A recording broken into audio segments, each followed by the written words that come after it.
Pemirsa, insiden penolakan pemakaman pasien suspek corona dengan protokol COVID-19 kembali terjadi. Di Palangkaraya, Kalimantan Tengah, sekelompok warga yang tidak hanya menghalang-halangi proses pemakaman, akan tetapi juga menganiaya petugas pemakaman COVID-19 hingga terluka.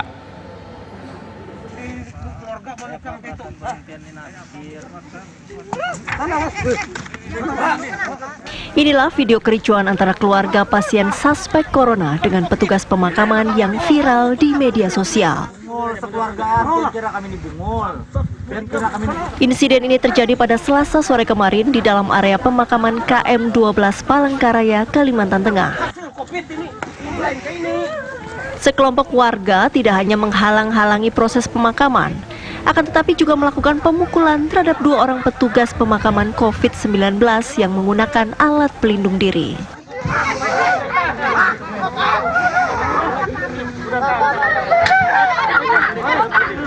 Akibat penganiayaan ini, seorang petugas mengalami sejumlah luka dan patah di bagian hidung, dan 1 petugas lainnya pingsan akibat dipukul dengan batu nisan kuburan. Keluarga berapa orang? Hampir 30-an. Yang keluarganya itu? Keluarganya yang mukulin hampir 30-an. 30 orang. Yes. Kami 9. Kalau kalian orang yang mukul ada berapa orang? Yang mukul itu lebih 20. Kalau kami tadi kan cuma 9 orang. Cuma 9 orang, semuanya dipukul? Iya, semuanya, bahkan yang perempuan juga, driver kami juga. Semua dipukuli semua.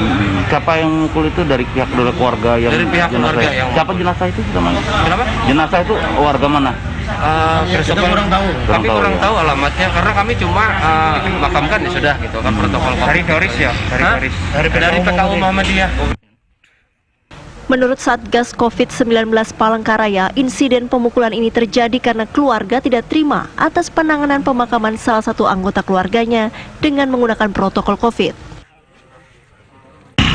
Sebenarnya dari tim gugus sendiri yang biasa melakukan pemakaman COVID-19 ini, pada awalnya di Rumah Sakit Muhammadiyah itu tidak ada terjadi permasalahan karena pihak keluarga sudah menandatangani untuk pemakaman secara COVID, sehingga ya dari petugas langsung saja membawa kemari. Ternyata di sini sudah ada penolakan untuk dimakamkan secara COVID karena pihak keluarga minta dari hasil swabnya itu sendiri yang memang saat ini belum keluar belum keluar hasil swabnya, dan pihak keluarga memang meminta pemakaman itu di tempat yang sudah disiapkan mereka.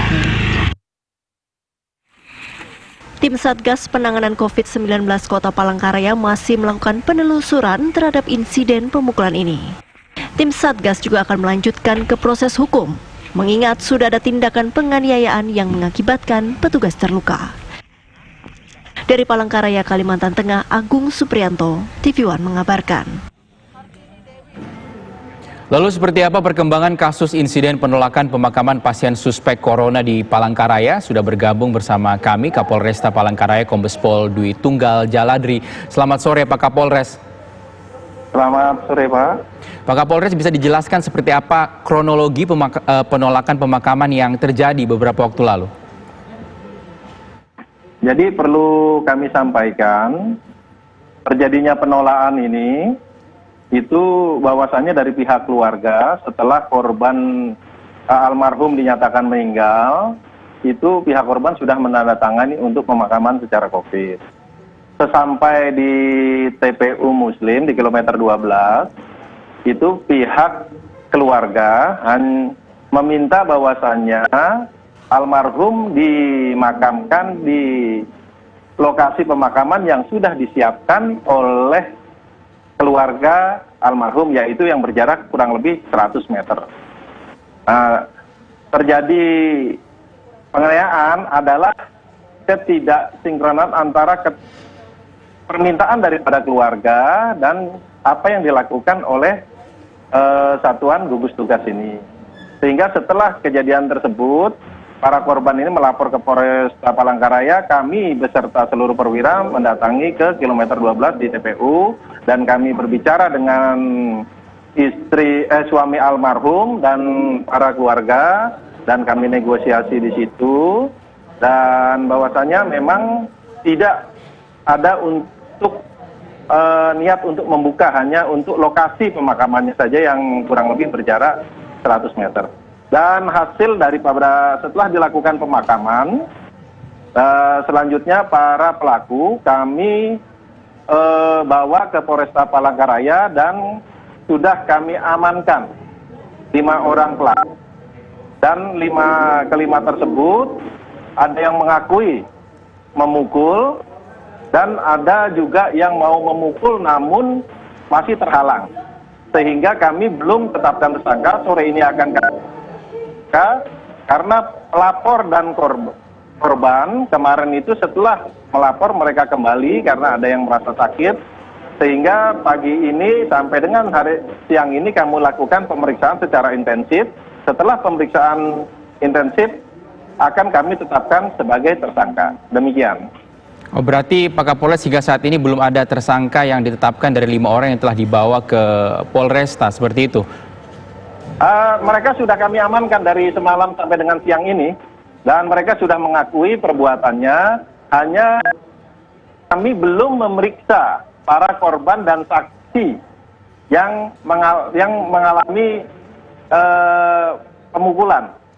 Sehingga setelah hasil pemeriksaan dan pelapor ini sudah kami dapatkan siang ini, setelah itu kami lakukan penetapan. Ini memang mengakui mereka memukul, namun tidak tahu siapa yang dipukul karena korban ini semua menggunakan APD. Namun para pelaku ini sudah jelas mereka mengakui. Baik, Pak Kapolres, saya konfirmasi berarti yang jadi masalah bukan penolakan proses ataupun mengikuti prosesi pemakaman secara COVID-19 sesuai protokol, namun lokasi pemakaman yang telah disetujui antara pihak keluarga dan juga rumah sakit.